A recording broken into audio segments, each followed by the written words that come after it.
সম্মানিত দিনী ভাইরা, আসসালামু আলাইকুম ওয়া রাহমাতুল্লাহি ওয়া বারাকাতুহু। আশা রাখছি যে আল্লাহর রহমতে সবাই অনেক অনেক ভালো আছেন। চলুন আজকে একটি হাদিস শুনি।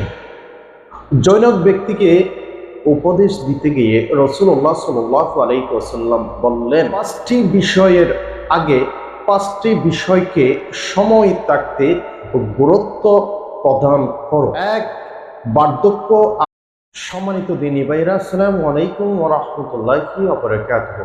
আশা রাখছি যে আল্লাহর রহমতে সবাই অনেক অনেক ভালো আছেন। চলুন আজকে একটি হাদিস শুনি।